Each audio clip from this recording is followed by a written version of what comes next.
CPMK 1, mahasiswa mampu menyebutkan karakteristik limbah domestik atau sewage, menentukan parameter yang mesti disisihkan dalam limbah domestik, dan menghitung polutan organik. Cuman untuk menghitung polutan organik, mungkin kita akan mulainya di minggu depan. Hari ini, dua hal pertama ini, yang pertama kita akan bercerita tentang karakteristik air limbah domestik atau sewage, kemudian parameter yang mesti disisihkan. Sampai sini ada yang mau ditanyakan? Belum? Belum, Kak? Oke. Nah, berikut adalah saya menceritakan terlebih dahulu terkait pengolahan air limbah. Jadi, untuk pengolahan air limbah, em, kita tuh kenapa melakukan pengolahan air limbah? Kalau kemarin di SPAB juga sudah bercerita panjang lebar gitu ya, bahwa sebenarnya tujuan utama pengolahan air limbah itu adalah melindungi kesehatan masyarakat dan lingkungan. Lingkungan yang mana ya? Khususnya adalah badan air penerima. Karena nantinya tuh apa namanya? Lupa kan? Air yang kita gunakan, yang asalnya mungkin dari sumber mata air atau misalnya air yang telah diolah oleh PDAM, kita gunakan. Nah, hasil dari penggunaan itu akan menjadi air limbah. Air limbah ini nggak bisa kita langsung buang aja ke badan air gitu, karena mereka mempunyai konstituen atau memiliki kandungan yang di dalamnya itu eh, jika dalam kondisi berlebih ya badan air penerima itu nggak bisa memproses gitu secara alamiah, nggak bisa mereka memurnikan diri secara alamiah, eh, sehingga akan menyebabkan badan air tersebut menjadi tercemar. Jadi sebenarnya kalau misalnya ada suatu masyarakat gitu ya, eh, disebutlah misalnya mereka tinggal di dekat sebuah aliran sungai yang sangat bersih gitu ya, tapi masyarakatnya mungkin hanya sekitar 20 orang gitu ya. Misalnya satu kampung hanya 20 orang gitu. Dan mereka menggunakan apa namanya sungai tersebut untuk urusan masak atau MCK mereka gitu, dan juga apa namanya untuk hygiene mereka gitu, untuk cuci-cuci. Nah, itu bisa jadi gitu ya, tidak apa-apa gitu. Kenapa? Karena ya hanya misalnya 20 orang dibandingkan dengan misalnya aliran sungai yang cukup besar gitu. Tapi kalau misalnya ternyata daerah tersebut padat dengan penduduk gitu ya, dan semua orang melakukan hal tersebut, maka sungai akan kehilangan kemampuannya untuk memurnikan dirinya sendiri. Jadi dia akan butuh waktu lebih lama untuk memurnikan diri sendiri pertama. Tapi kalau misalnya ternyata kandungan dalam apa namanya badan air tersebut sudah melebihi kapasitas dia atau daya dukung dia dalam memperbaiki dirinya sendiri, maka nantinya akan apa namanya sungai tersebut disebut tercemar. Nah, jadi dalam pengolahan air limbah apa aja nih konsep-konsep atau pemahaman yang perlu kita apa namanya pegang gitu agar hingga akhir pembelajaran gitu ya, supaya nanti ketika ketemu lagi gitu ya, baik itu teman-teman ketemunya sama limbah domestik atau misalnya sama limbah industri, teman-teman tahu gitu ya eh, apa namanya kayak logiknya gitu atau pola pikirnya bagaimana menghadapi limbah tersebut gitu. Nah, nanti kita juga akan ketemu sama baku mutu dan lain-lainnya. Tapi yang pertama, kita harus paham karakteristik air limbahnya, gitu ya. Air limbah ini berasal dari apa namanya aktivitas apa? Apakah dari aktivitas domestik, gitu ya? Apakah mungkin dari aktivitas industri, aktivitas komersil, gitu. Kegiatan apa yang kira-kira akan apa namanya akan mempengaruhi karakter gitu atau kandungan dalam air limbah tersebut. Gitu. Yang kedua adalah kita melihat apa dampak dari konstituen air limbah apabila air limbah tersebut dibuang ke lingkungan. Konstituen ini apa ya? Misalnya konstituen ini kayak unsur pembentuknya lah gitu ya. Hal-hal yang terkandung dalam air gitu ya, yang mungkin bisa terlihat, mungkin enggak. Kayak gitu. Nah, apabila dia apa namanya dibuang ke lingkungan. Misalnya tadi kan saya punya senyawa karbon gitu ya yang cukup berlebihan dalam suatu air gitu, air limbah yang ingin dibuang. Nah, dampaknya apa gitu? Air apa namanya senyawa karbon yang berlebih itu apabila dibuang ke dalam badan air penerima gitu atau misalnya sungai, dia akan menyebabkan yang namanya apa namanya penurunan oksigen gitu. Jadi kalau karbon itu adalah suatu senyawa yang mikroorganisme gitu ya, terutama bakteri di alam gitu ya, mereka tuh paling gampang mencerna gitu, paling suka lah. Jadi kalau misalnya teman-teman dulu pernah belajar mikrobiologi, em, ya, mikrobiologi lingkungan, eh, broth ya, nutrien broth itu umumnya dia dari eh, kandungan C-nya tinggi. Astagfirullahaladzim.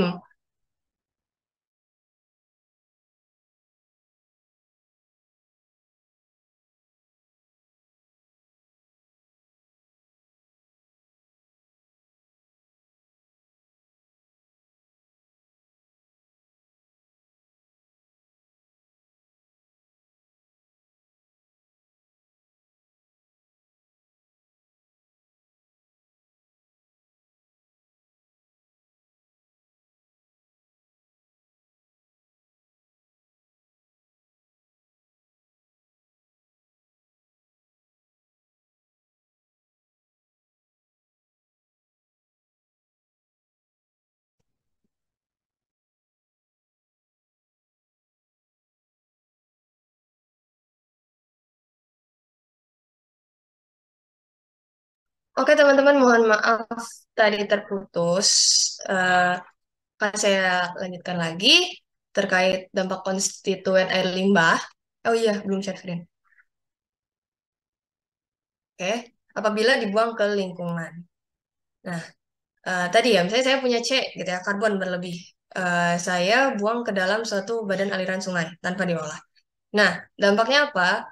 Dampaknya adalah mikroorganisme di dalam sungai tersebut, mereka akan berlomba untuk mengambil karbon tersebut sebagai sumber makanan mereka. Jadi semuanya bakteri gitu ya, atau mungkin misalnya ada apa namanya makhluk-makhluk lain gitu ya, yang mereka tuh mengambil sumber energinya berupa dari karbon. Nah, itu mereka akan menggunakan energi tersebut dan ketika energi eh, C tersebut digunakan, mereka juga akan mengkonsumsi oksigen gitu. Jadi oksigennya akan berkurang secara otomatis di dalam badan air tersebut. Apa dampaknya oksigen berkurang? Maka terjadi kompetisi antara organisme-organisme yang ada di dalam sungai. Menyebabkan kalau misalnya sungai tersebut memiliki apa namanya biota seperti ikan gitu ya, maka ikan-ikan tersebut akan mati seperti itu. Kemudian eh, dan matinya itu bukan cuma apa namanya ya, salah satunya karena kekurangan oksigen, tapi juga karena penumpukan zat toksik yang dihasilkan oleh mikroorganisme. Jadi kalau teman-teman ingat dulu grafik apa namanya eh, pertumbuhan mikroorganisme, ketika misalnya mikroorganismenya masuk ke dead phase gitu ya, mereka eh, mereka setelah apa namanya setelah mereka menggunakan karbon sebagai sumber energi alias mereka mengkonsumsi karbon tersebut, mereka bukan cuma apa namanya menggunakan oksigen dan karbon, tapi juga mengeluarkan zat sisa dari eh, apa ya namanya metabolismenya dan beberapa zat sisanya kemungkinan bisa toksik baik untuk apa namanya mikroorganisme itu sendiri ataupun untuk lingkungannya termasuk apa namanya biota yang lainnya. Nah, kemudian transformasi dan long-term fate dari konstituen dalam proses pengolahan. Ini maksudnya apa ya? Kalimatnya kayak ribet, tapi kayak gini. Misalnya N gitu ya, ada N masuk gitu. Bentuknya dia sebagai apa? Apakah NO2, apakah NO3. Nah, nanti si N ini tuh dia bisa berubah gitu ya. Dari bentuk yang terlarut misalnya menjadi bentuk yang mudah apa namanya menguap seperti itu. Jadi kan ada apa ya namanya? Ada proses-proses gitu ya di mana yang tadinya bentuknya dia menjadi A, adalah misalnya A menjadi B gitu ya. Dan B itu adalah hal yang preferable atau lebih aman gitu ya untuk berada di lingkungan dibandingkan bentuk yang A.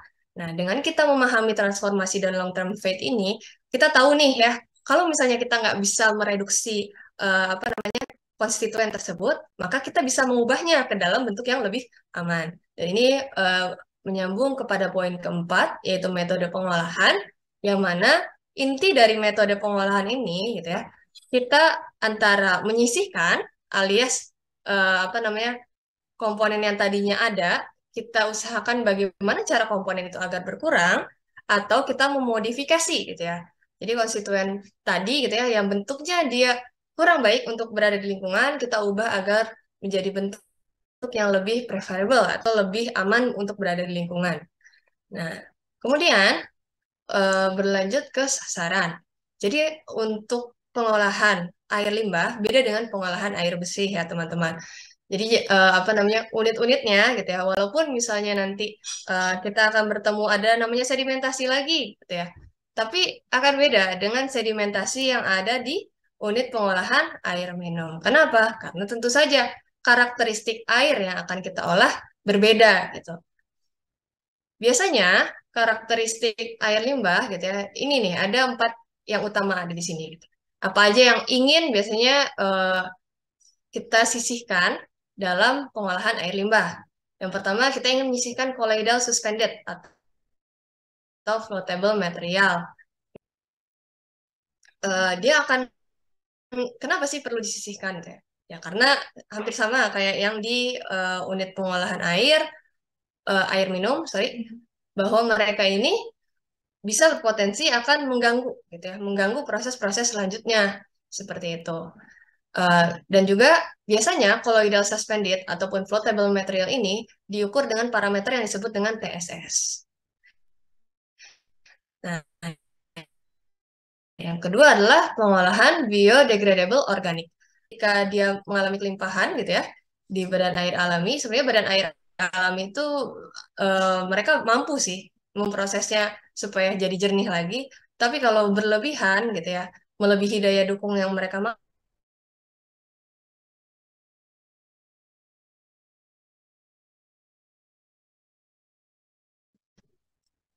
mungkin saya off cam dulu kali ya, biar lebih stabil koneksi internetnya.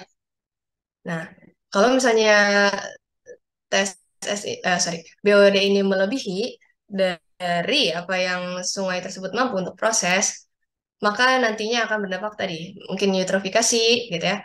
Sorry, adalah kepada penurunan oksigen. Jadi kita akan nantinya mengenal istilah BOD gitu ya, bukan Board of Director ya. Itu adalah Biochemical Ibu maaf, Oxygen Demand, kemudian ada CO2 Ibu, ya. share screen-nya belum ada, Bu. Oh iya, benar. Terima kasih. Kemudian ada nanti kita akan kenal sama jadi BOD ini dia tuh akan sepaket ya.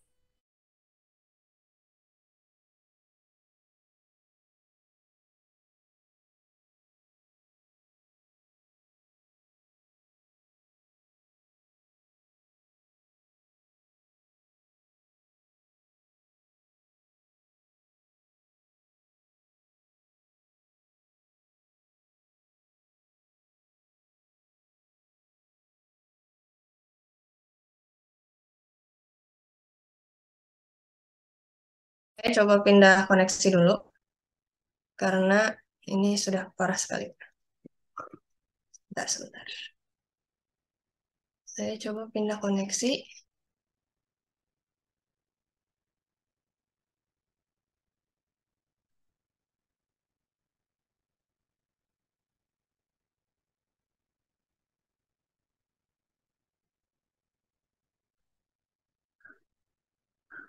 Oh, agak jelek ya. Yaudahlah, semoga lancar. Bismillah. Oke, bisa kelihatan kan ya? Halo, kelihatan kah? Bisa, Bu. Bisa, Bu. Oke, oke ya. Jadi kalau misalnya namanya parameter BOD ini, terutama untuk limbah domestik ya, ini jadi concern utama kita juga gitu. Jadi dan BOD ini akan berkaitan. Kenapa? BOD ini akan berkaitan dengan parameter lain yaitu COD, COD dan juga dissolved oxygen. Nah, jadi ini bakal sepaket teman-teman. Untuk apa namanya nilai DO itu, sorry, nilai BOD ini akan menunjukkan gitu ya berapa DO yang dibutuhkan gitu ya. Berapa misalnya, sorry, bentar, gimana yang jelasinnya? Nilai DO, kebalik, nilai DO ini akan menentukan juga berapa BOD yang terkandung dalam suatu dalam suatu sampel air misalnya. Dan untuk kita menemukan nilai BOD ini, kita pertama-tama harus tahu nilai COD dulu gitu. Jadi nanti ngitungnya adalah kita tahu DO-nya, kita ngitung COD-nya, baru dari COD-nya kita tahu BOD. Nanti kita udah tahu BOD-nya, kita bakal menghitung berapa kebutuhan oksigen yang perlu kita tambahkan di dalam air limbah tersebut. Alias berapa apa namanya oksigen yang eh, kita perlu tingkatkan atau untuk proses aerasi seperti itu. Nah, nanti juga untuk proses dalam pengolahan air limbah nggak cuma proses eh, apa sih namanya aerobik ya, yang alias membutuhkan oksigen. Bisa juga dia bentuknya proses anaerobik ataupun anoksik. Tuh. Dan masing-masing proses itu akan apa namanya bisa menyisihkan kandungan organik tertentu. Misalnya nanti kita belajar aerobik dia concernnya menyisihkan apa, anaerobik apa gitu ya. Ada juga namanya nanti anaerobik fakultatif gitu. Itu tuh sebenarnya apa sih? Gitu. Nah, kita akan belajar dalam kuliah berikut. Saya hapus dulu. Kemudian eh, ini juga nggak kalah penting ya, yaitu eliminasi organisme patogen.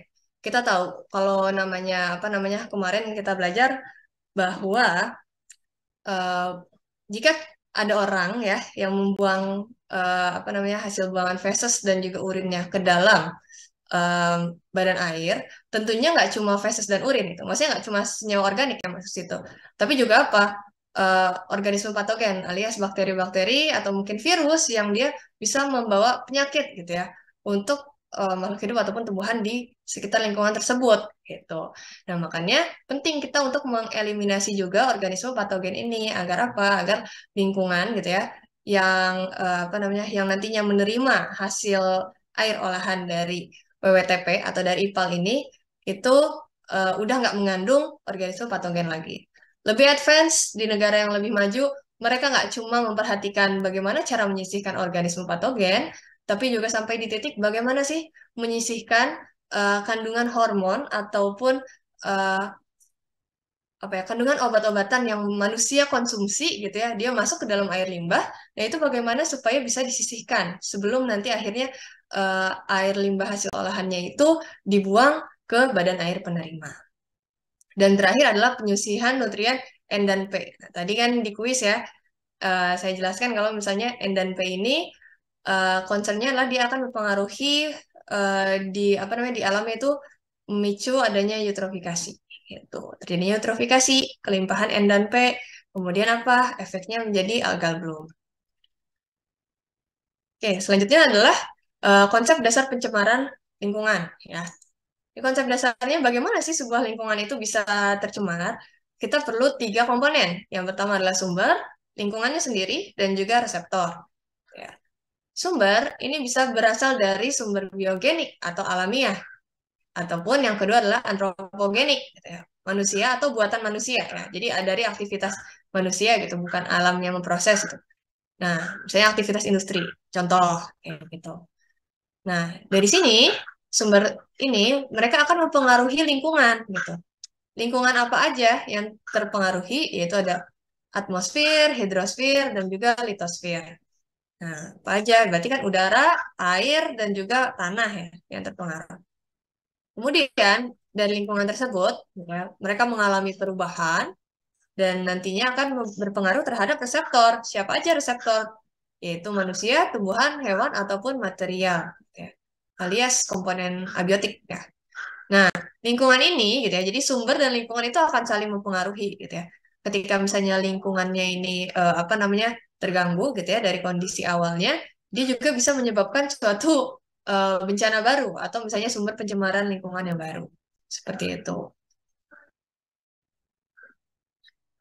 Nah, sampai situ dulu sebelum saya masuk ke regulasi, ada yang mau bertanya?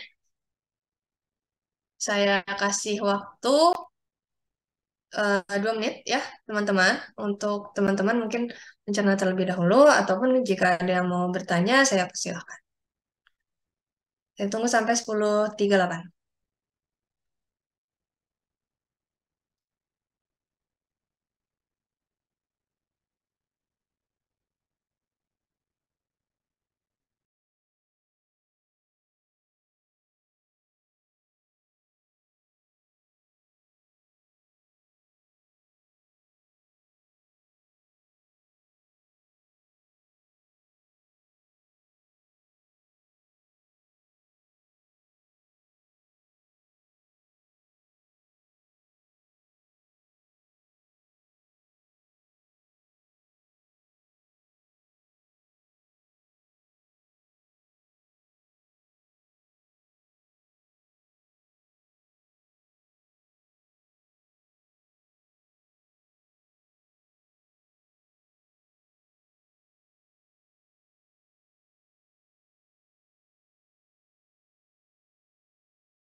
Apakah ada yang mau bertanya?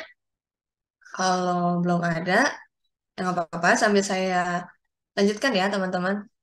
Jangan ragu kalau ingin bertanya, bisa via chat ataupun via on mic. Seperti itu. Di sini saya mencoba untuk lebih pelan dari apa namanya pace mengajar saya di semester lalu. Makanya saya akan mengambil break gitu ya di sela-sela penjelasan. Maka kalau misalnya teman-teman apa namanya ada yang kurang jelas gitu ya terkait penjelasan saya terlalu cepat ataupun ada hal lain gitu ya di luar penjelasan saya tapi masih berhubungan dengan pembelajaran kita, maka dipersilahkan teman-teman untuk bertanya. Kita berdiskusi di sini bareng-bareng ya. Oke. Jadi untuk regulasi atau peraturan ini beda ya. Enggak sih, enggak beda. Sebenarnya mirip juga dengan em, apa namanya? Saya jadi lupa. Oh, dengan baku mutu yang ada di air minum. Tapi kalau misalnya di air minum, gimana ya saya gambarnya? Semoga kelihatan ya. Kita pakai warna kuning. Nah, kalau di air minum gitu ya, kita punya sungai. Nah, sungai ini jadi sumber gitu ya, sumber air minum yang nantinya akan diolah gitu ya, lewat IPAM gitu ya. Anggaplah ini IPAM gitu ya. Nah, nanti hasilnya gitu ya, itu akan menjadi air minum. Anggaplah ini botol atau misalnya apapun gitu ya, yang menandakan bahwa ini adalah air minum. Nah, kalau misalnya di air apa namanya? Kalau misalnya di air minum gitu ya, baku mutunya adalah di sini gitu ya, di sungainya dan juga di sini di kualitas air minumnya ya. Nah, kalau misalnya di kita gitu atau misalnya di air limbah ini berbeda. Jadi jangan sampai ketukar karena effluent standar dan juga stream standar ini bisa sangat mengecoh ya. Bentar. Ini gimana cara ngapusnya? Hapus dulu. Hapus dulu. Nah, jadi kalau misalnya di stream standar, sorry, di air limbah, kita ini akan berceritanya seperti ini. Ini kelihatan nggak ya? Semua kelihatan. Nah, eh, kita punya misalnya ya, limbah dari rumah tangga gitu ya, atau dari industri gitu ya. Ini cerobong, anggaplah cerobong. Gitu ya. Nah, ini dari apa namanya rumah tangga dan industri gitu ya. Dia akan misalnya masuk ke sebuah IPAL gitu ya. Anggaplah ini IPAL juga. Nah, si IPAL ini dia setelah memproses ada namanya anggaplah ini pipa yang membuang ya untuk ke sungai. Nah, ada namanya stream standar. Nah, ini nih, sorry, ini adalah effluent standar. Jadi berapa yang dia keluarkan gitu ya, berapa kualitasnya yang dia keluarkan dan ini nanti ada sungainya. Ini baru sungainya. Ngeng. Dan ada baku mutu streamnya gitu. Jadi mereka tuh nggak cuma ngitung, oh ya udah gitu ya, baku mutu apa namanya si limbahnya sekian gitu, yang diatur oleh pemerintah. Tapi mereka harus menghitung juga bagaimana gitu ya, si stream standar ini itu apa namanya baku mutu yang sorry, limbah yang dibuang di sini gitu ya, dia akan tetap menjaga sungainya ini memiliki apa namanya baku mutu yang relatif sama. Jadi nggak berubah. Misalnya dari kelas 3 gitu ya, misalnya sorry dari kelas 1 gitu ya. Begitu ada apa namanya pabrik gitu ya atau misalnya buangan limbah domestik gitu ya hasil dari IPAL gitu ya yang udah diolah masuk ke sini gitu ya. Tiba-tiba streamnya berubah jadi kelas 3. Nah, ini jangan sampai kayak gitu. Jadi makanya perhitungan untuk apa namanya eh, berapa baku mutu di sini itu akan sangat dipengaruhi juga oleh berapa baku mutu di sungainya. Semoga bisa dipahami. Apa yang saya gambar di sini padahal sebenarnya beringat juga nanti ada pagannya. Nah, ini ya, ini adalah hubungannya gitu. Kenapa perlu ada dua baku mutu sih gitu kan ribet aja gitu. Mana baku mutunya bukan di awal sama akhir gitu, tapi di akhir dan akhir gitu. Kan ini cukup membuat pusingan ya. Tapi ya karena ini gitu, karena kebutuhan kita adalah meningkatkan kualitas air gitu. Jadi sebenarnya bukan cuma menjaga ya, harusnya sih paling minimum gitu ya, bare minimumnya adalah menjaga kualitas air, badan air penerima itu tetap sama gitu. Tapi kalau misalnya tujuannya untuk meningkatkan kualitas air gitu, maka sangat diperlukan adanya dua baku mutu ini. Di penghasil limbah cair dia akan membuang limbahnya itu ke badan air penerima. Ini harus memperhitungkan stream standarnya gitu. Nah, ada juga dari pemerintah effluent standar. Nah, effluent standar ini gitu ya adalah kadar minimum mereka gitu ya yang harus dipenuhi sebelum akhirnya buang ke badan air penerima. Nah, tapi gitu ya eh, bukan berarti mereka cuma apa namanya memperhatikan gitu ya memperhitungkan si effluent standarnya gitu. Mereka harus memperhatikan stream standarnya. Kalau misalnya ternyata kualitas air sungainya makin buruk gitu, berarti si effluentnya yang harus makin bersih seperti itu. Karena ya sungainya harus dijaga agar dia kualitasnya bisa meningkat gitu. Nah, kalau kata dosen saya yang beliau adalah dosen sangat pengalaman di air limbah gitu ya, saya pernah bertanya gitu, Pak, gitu ya, walaupun misalnya pemerintah sudah menerapkan dua baku mutu, yaitu stream standard dan effluent standard, tetap aja di apa namanya di kasus di dunia nyata adalah industri itu kadang suka nakal gitu, membuang limbahnya langsung ke sungai. Gitu. Ketika apa? Misalnya ketika hujan gitu ya. Ketika hujan biar ya walaupun ada pengenceran tetap aja kan apa namanya limbah tersebut adalah limbah raw gitu ya. Limbah yang masih mentah belum diolah gitu. Artinya itu masih dalam kekuatan sekuat-kuatnya limbah gitu. Masuk ke badan air. Nah, seperti itu. Dan tentunya itu akan sangat mempengaruhi ya kualitas dari badan air tersebut. Nah, kemudian ya dosen saya itu menjawab gitu bahwa namanya gitu ya kerusakan di suatu badan air itu bukan cuma dosa satu buah industri gitu ya ataupun misalnya eh, sekelompok masyarakat yang membuang di sana, tapi itu adalah dosa kelompok gitu ya, dosa komunal gitu, dosa jariah bahwa semua orang itu ya mereka nggak peduli gitu ya gimana gitu ya karena mereka tahu namanya pengolahan limbah itu it cost some money gitu dan mereka nggak mau kehilangan uang tersebut gitu ya memilih untuk membuang gitu ya limbah tersebut tanpa diolah gitu karena mereka merasa itu lebih murah untuk keberlangsungan misalnya usaha mereka gitu ya atau misalnya ya hal-hal lainnya gitu jadi mereka membuang ke sungai aja gitu. Akhirnya apa kualitas sungai gitu ya tentunya terus menurun gitu dari tahun ke tahun seperti itu. Jadi walaupun sudah pemerintah tuh membuat apa namanya rencana preventif gitu ya, adanya stream standar, adanya effluent standar itu, kenyataan di lapangan praktik seperti itu akan tetap ada. Tapi ya eh, bayangkan lagi gitu ya kalau misalnya stream standar itu nggak ada sama sekali gitu. Dan effluent standar ini gitu ya ditetapkan gitu ya, eh, kemungkinan gitu ya revisinya akan memakan jarak gitu ya, minimal 5 tahun lah. Padahal namanya industri itu tetap berkembang gitu ya dengan cepat gitu. Pasti tiap tahun ada aja lagi pabrik baru gitu, ada aja lagi usaha baru gitu dalam sebuah kawasan gitu ataupun eh, daerah seperti itu. Oke, sampai situ ada yang mau ditanyakan terkait dua baku mutu ini? Saya tunggu 1 menit sampai 10:47. Silakan.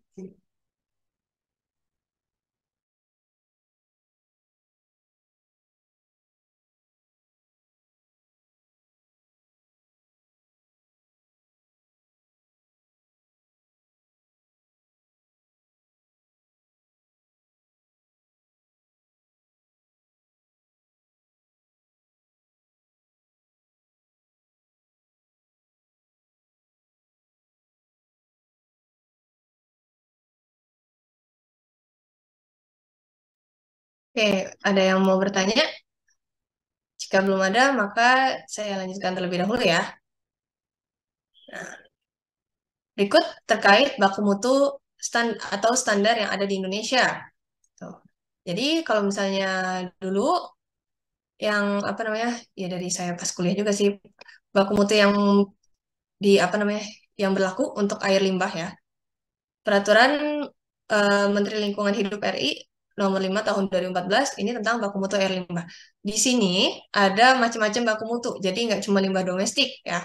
Lebih tepatnya ini untuk tiap apa ya namanya eh, industri yang umum, misalnya industri tekstil, industri apa namanya pulp and paper, industri karet dan lain-lain. Ini diatur ya dalam eh, Permen LH nomor 5 tahun 2014. Nah, kemudian khusus untuk apa namanya Permen LHK nomor sekian yang panjang ini. nomor 68 tahun 2016 gitu ya. Ini mengaturnya tentang baku mutu limbah domestik. Berarti peraturan ini udah eh, apa namanya digunakan selama 7 tahun gitu ya. Kalau sekarang sampai 2023. Berarti belum di apa namanya belum ada revisi lagi. Dan bahkan ini udah mencapai 9 tahun ya teman-teman. Belum ada pembaharuan lagi terkait baku mutu air limbah. Seperti itu. Dan kedua adalah baku mutu air sungai stream standar. Ini mungkin bukan mungkin sih, ini emang sama ya dengan yang ada di eh, air minum kemarin gitu ya. PP nomor 22 tahun 2021 tentang penyelenggaraan perlindungan dan pengelolaan lingkungan hidup. Ini menggantikan yang dulu PP 82 2001. Seperti itu. Jadi bisa lihat ya ini 2001, ini 2021. Butuh 20 tahun gitu ya untuk baku mutu air sungai itu diperbaharui. Walaupun sebenarnya angkanya tuh kurang lebih sama ya. Jadi PP 22 2021 ini adalah semua undang-undang terkait lingkungan hidup yang di apa namanya istilahnya ya tiga gado gitu, dicampur gitu, dibikin satu kemasan yaitu di nomor 22 tahun 2021. Jadi kalau misalnya nanti teman-teman menghitung gitu kan, berapa sih sebenarnya baku mutu yang harus di apa namanya dipenuhi gitu ya. Nah, nggak cuma ngelihat ke sini gitu. Ya udah, tapi harus dipertimbangkan juga berapa stream standarnya. Nanti kita belajar. Nah, ini tren pengolahan air limbah. Pengolahan air limbah gitu ya. Eh dahulu gitu ya, pengolahan air limbah ini adalah berfokus ke air limbahnya udah terbentuk gitu ya, air limbahnya udah terbentuk, ya udah diolah gitu. Diolah biar apa? Biar kita memenuhi peraturannya pemerintah. Biar usaha kita tuh bisa tetap berlangsung. Karena kalau misalnya kita nggak nurut sama aturan pemerintah, maka pemerintah berhak untuk menghentikan usaha yang kita miliki, gitu ya. Kayak gitu. Nah, makanya jadi tujuannya fokusnya adalah gimana biar wastewater ini ya tadi mengikuti aturan dari pemerintah dan tetap menjaga ya tadi untuk menjaga kelestarian lingkungan. Yang kedua gitu ya, mulai tuh trennya bergeser. Bagaimana effluent IPAL ini gak cuma kita olah gitu, tapi jika ada apa namanya kandungan-kandungan yang nantinya akan bermanfaat gitu ya, bisa apa namanya bisa dimanfaatkan gitu ya sebagai sesuatu yang menghasilkan nilai lebih, maka baik apa namanya dan bisa menghemat gitu ya penggunaan air bersih gitu untuk proses-proses yang sebenarnya nggak membutuhkan kualitas air layaknya air bersih gitu. Maka bisa nih gitu, efluen IPAL ini yang sudah diolah dimanfaatkan. Isunya apa gitu pemanfaatan efluen IPAL ini karena adanya keterbatasan ketersediaan air tawar. Misalnya industri gitu ya, dia eh, ngambil air apa namanya air untuk proses proses industrinya gitu ya dari air tanah atau mungkin air sungai. Ya, tadi kan dibatasi oleh pemerintah juga penggunaan air apa namanya air tanahnya maupun air sungainya. Nggak bisa mereka terus-terusan menggunakan maksudnya semaunya mereka gitu. Ada biaya yang dikenakan di sana juga gitu ya. Jadi apa namanya ya tadi gitu ya keterbatasan air tawar, kemudian air limbah mulai tidak dianggap sebagai limbah tapi sebagai suatu sumber daya alam yang harus dimanfaatkan gitu ya.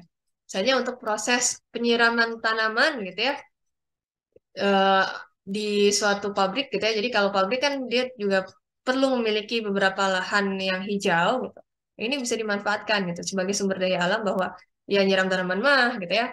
Ada nutrisinya sedikit gitu ya dari proses apa namanya hasil air yang diolah itu yang nggak apa-apa gitu. Itu malah bisa dimanfaatkan oleh tanaman untuk tumbuh seperti itu. Nah, makanya effluent nipalnya bisa dimanfaatkan khusus untuk kegiatan non potable gitu. Non potable apa ya tadi untuk air apa namanya air minum ya nggak bisa. Tuh. Terus kemudian yang terakhir adalah pengolahan lumpur.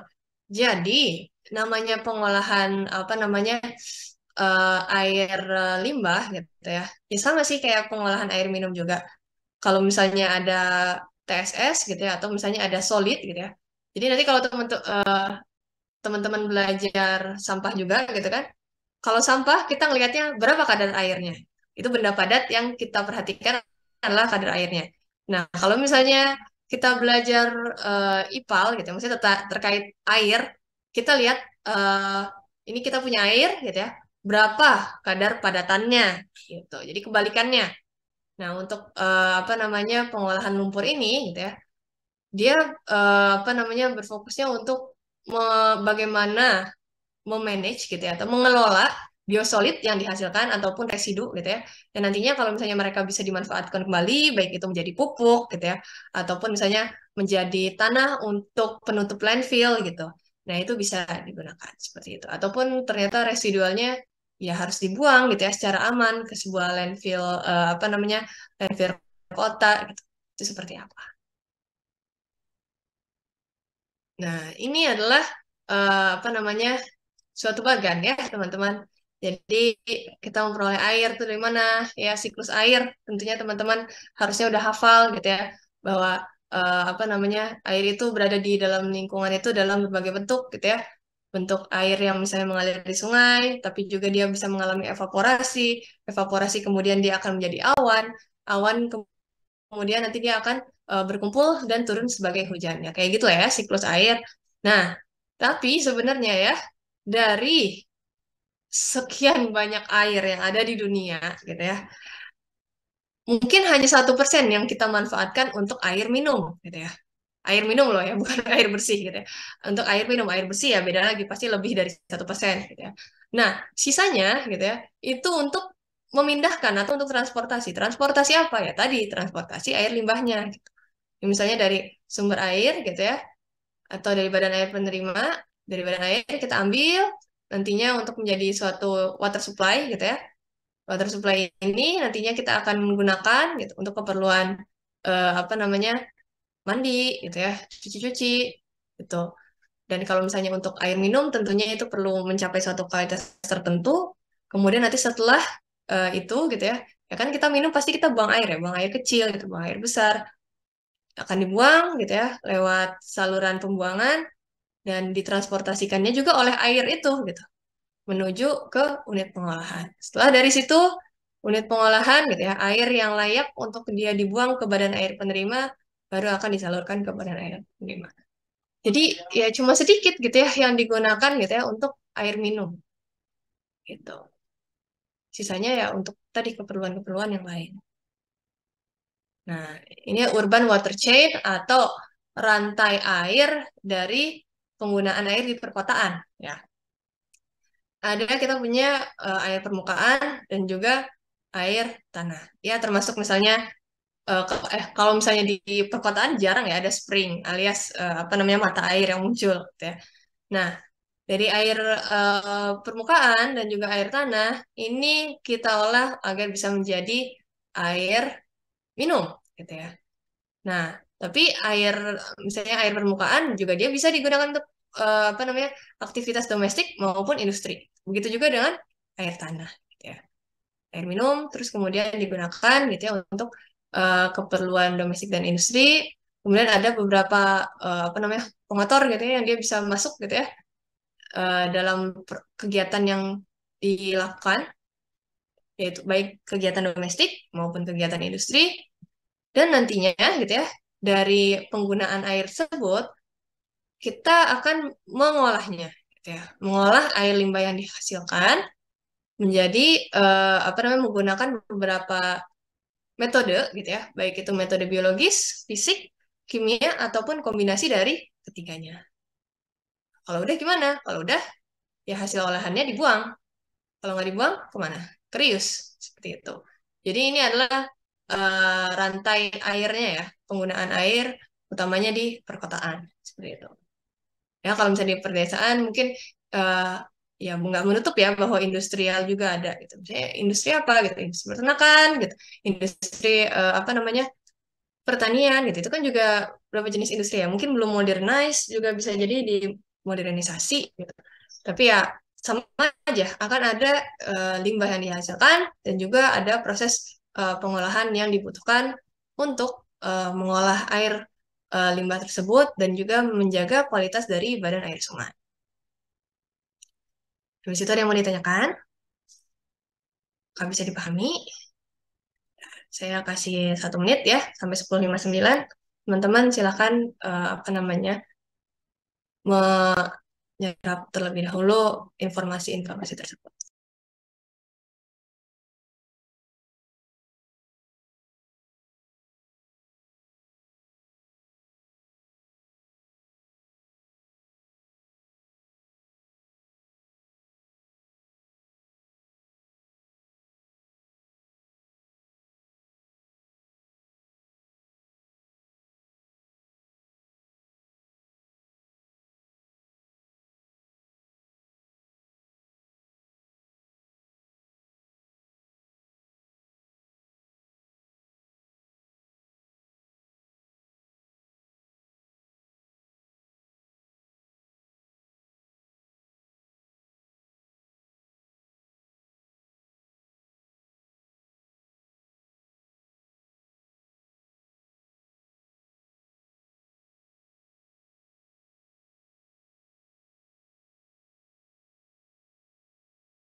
Belum ada pertanyaan? Ya, saya anggap teman-teman masih bisa mengikuti ya, masih bisa memahami. Oke, saya lanjutkan. Ini adalah dampak dari air limbah, buangan air limbah yang tidak diolah terlebih dahulu. Nah, kalau misalnya kita punya apa namanya tadi emisi karbon atau jumlah karbon yang lebih gitu dalam suatu badan air, dia akan menyebabkan penurunan oksigen gitu ya. Jadi, sebentar. Hmm, ini kok nggak bisa sih? Bentar ya. Draw.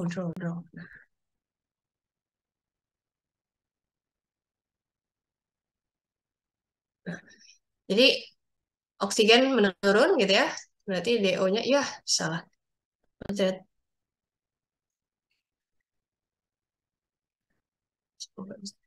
Jadi DO-nya, benar. Ah, D, D, ini O, dia akan turun gitu ya. Sedangkan nantinya COD dan BOD, dia akan naik gitu. Yang apa namanya dari peristiwa ini, penurunan oksigen. Nah, kemudian ikannya juga akan mati yang ada di dalam apa namanya badan air tersebut. Ini tentunya akan merugikan ya, terutama untuk misalnya orang-orang yang memiliki mata pencaharian gitu ya, misalnya membuat tambak di sungai kayak gitu. Itu akan merugikan karena ya pada akhirnya apa namanya usaha mereka jadi mati gitu akibat terjadi pencemaran yaitu emisi karbon berlebih di badan air seperti itu. Kemudian kalau untuk N dan P gitu ya, nitrogen dan juga fosfor, gitu, dia akan menyebabkan namanya eutrophication. Ini kelebihan nutrisi di dalam suatu badan air yang akan juga bisa apa namanya berimplikasi pada munculnya alga bloom. Gitu. Ini alga ya. Jadi yang apa namanya warna hijau di sini gitu ya, bukan airnya tuh warna hijau, apa namanya dari sananya, tapi karena adanya alga yang berkembang biak di sini. Wih, banyak. Sampai akhirnya warna perairannya nampak berwarna hijau. Dan alga ini macam-macam ya. Ada yang warnanya hijau, ada yang merah gitu. Nah, tergantung juga gitu. Masing-masing alga itu dia kadang bisa merilis racun tersendiri gitu. Nah, yang mana racun itu bisa berbahaya bagi makhluk hidup dan juga tumbuhan yang makhluk hidup ya tentu termasuk tumbuhan ya. Maksudnya bagi tumbuhan maupun hewan maupun manusia yang ada di sekitarnya. Itu makanya penting untuk kita apa namanya tadi ya di antara 4 sasaran gitu untuk pengolahan air limbah kita perlu memikirkan ini bagaimana kita apa ya namanya membatasi bukan membatasi juga ya menyisihkan lah ya kandungan karbon dan juga N dan P dalam suatu air limbah. Nah, nantinya teman-teman ini akan eh, terus-menerus bertemu dengan yang namanya bagan ini, gitu ya. Jadi tujuannya kita selama perkuliahan ini adalah mendesain suatu IPAL, instalasi pengolahan air limbah. Kita mulai dari influennya, nanti kita lihat karakternya seperti apa. Kemudian kita mendesain bagaimana cara membuat bar screen gitu ya. Apa itu grid removal gitu ya. Kemudian kita mendesain primary settling. Primary settling ini dia akan menghasilkan sludge gitu kan. Sludge-nya ini akan masuk ke thickener. Nah, thickener ini fungsinya untuk apa ya? Tadi mengentalkan sludge. Nah, nantinya baru setelah sludge atau lumpur yang dihasilkan lebih kental akan masuk ke sludge digester gitu. Nah, dari sludge digester ini bisa dihasilkan biogas gitu ya. Biogas ini bisa dimanfaatkan juga misalnya untuk jadi apa namanya sumber energi gitu atau sumber listrik dari suatu IPAL ataupun ya bisa dipanen gitu ya dalam bentuk dalam bentuk metana sih biasanya. Metana ini bisa dimanfaatkan untuk hal lain. Tuh. Nanti hasil sludge yang telah diolah gitu ya, dia bisa dibawa ke tempat pembuangan seperti itu jika telah aman. Nah, hasil air ya yang telah dikeringkan, nah nanti ini bisa masuk untuk gitu ya eh apa nih di reuse lagi gitu ya, masuk ke tangki anaerobik. Nah, ini apa namanya Prosesnya dia ada anaerobik dulu, kemudian ada tangki aerobik, di sini ada tangki anoksik, ada juga yang di apa resirkulasi di antara tangki anoksik dan juga aerobik ini, kemudian akan masuk ke clarifier atau sedimentasi tahap 2. Jadi kalau misalnya di mana?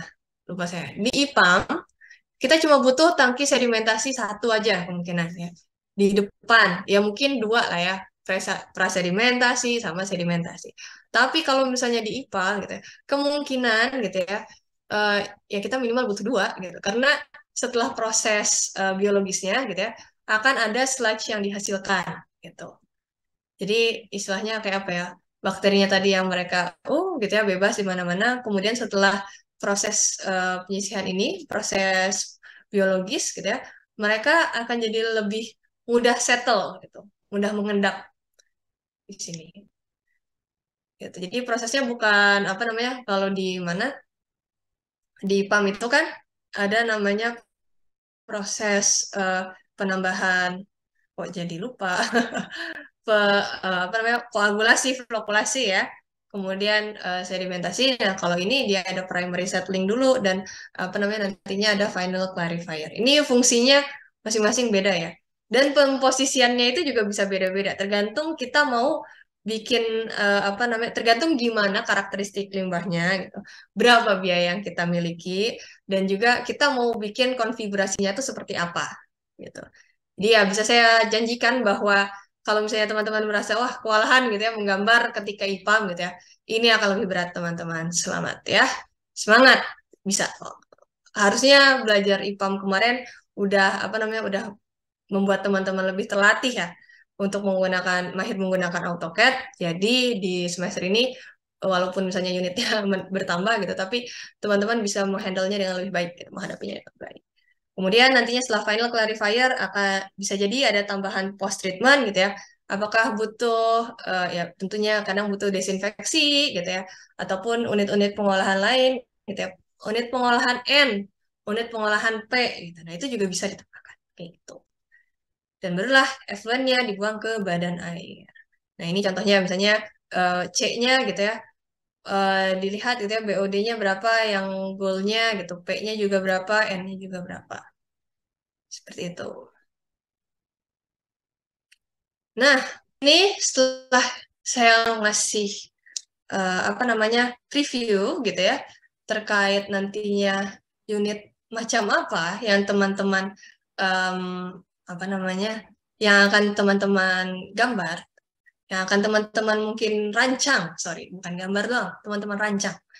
Nah, kita melihat lagi gitu ya kondisi di apa namanya di dunia gitu ya di dunia nyata ini bahwa sebenarnya kenapa IPAL ini penting gitu ya. Kenapa kita penting untuk mempelajari ini? Ini salah satu kalau misalnya kemarin kalian belajar IPAM dan sekarang IPAL, dua hal ini adalah core-nya gitu ya, core-nya TL yang membedakan gitu ya.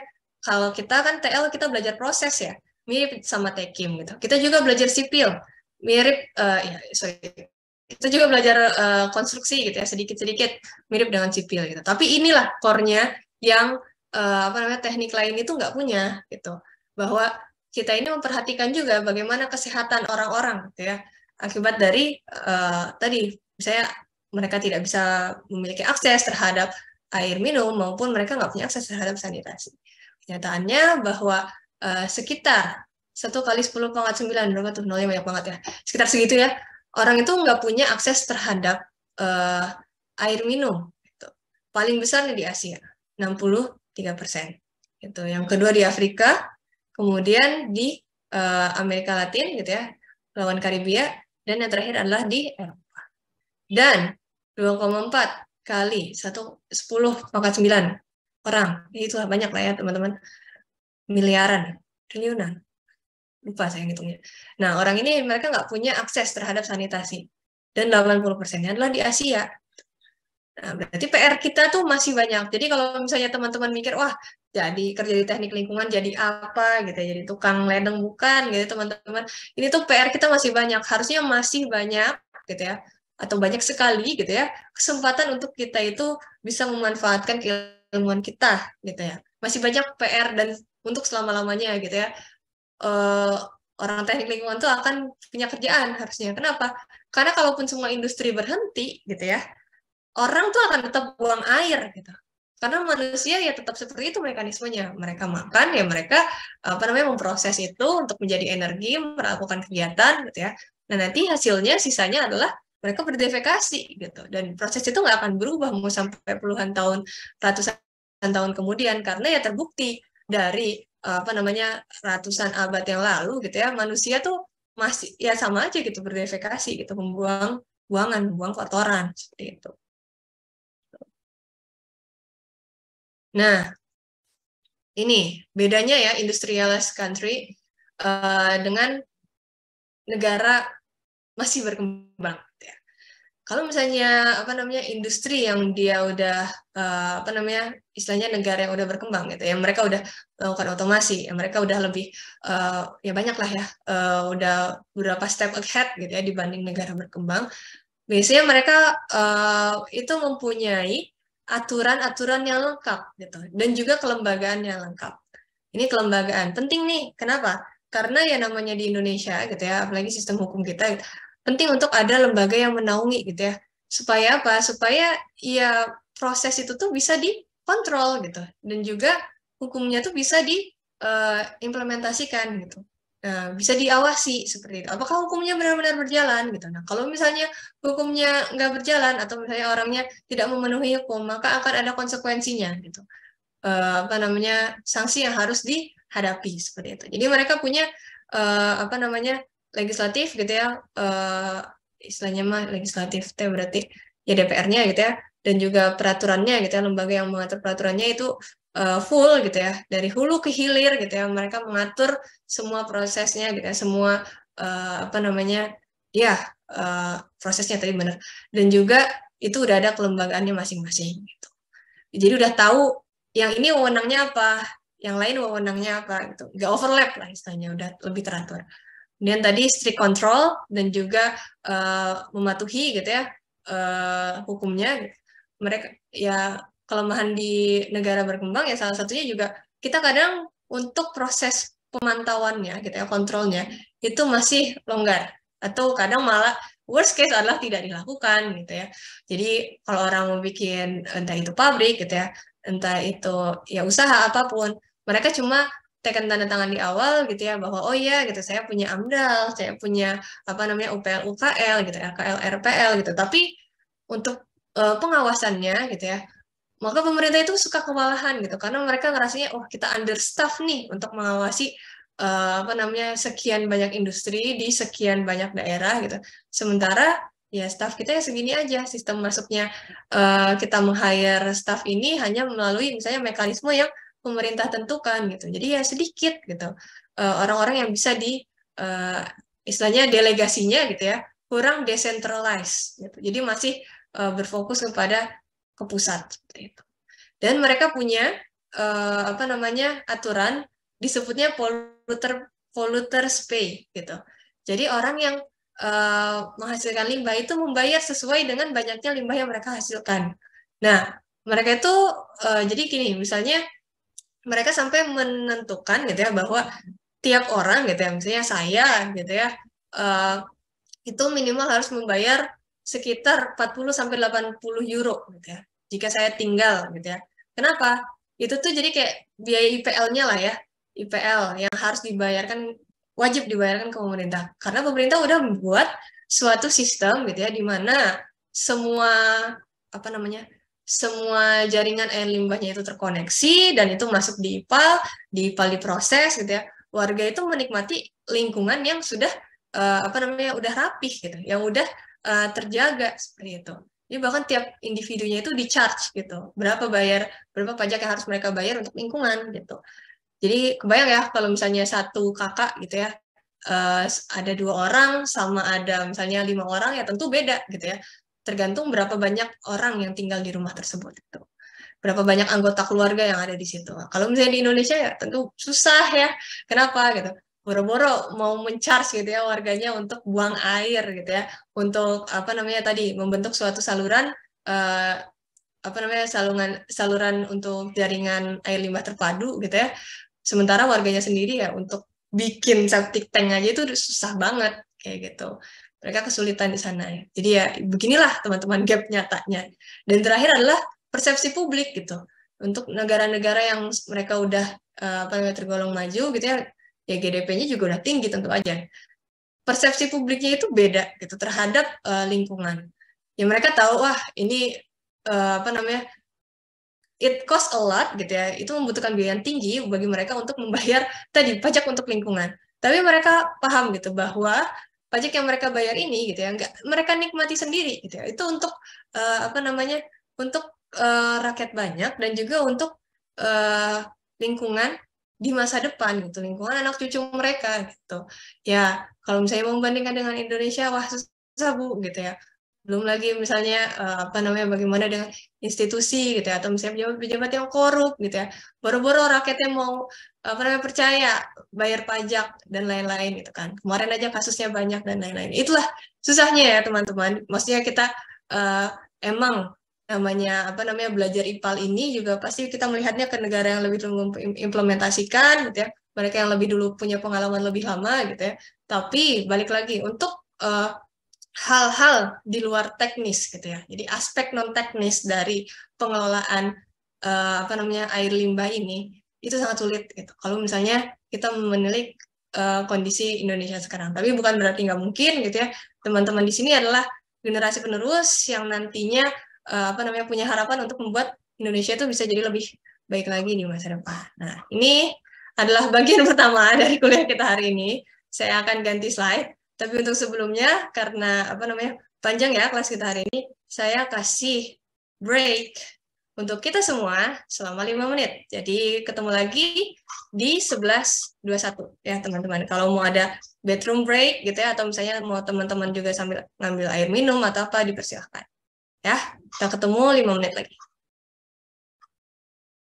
Oh iya, dan tetap saya mengencourage teman-teman untuk bertanya apabila penjelasan saya lebih terlalu cepat ya, ataupun misalnya ada yang belum jelas, tadi dijelaskan oleh saya, maka saya persilahkan. Boleh lewat chat, boleh open mic. Ya.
Oke, ya kita kembali lagi ya teman-teman, udah 5 menit.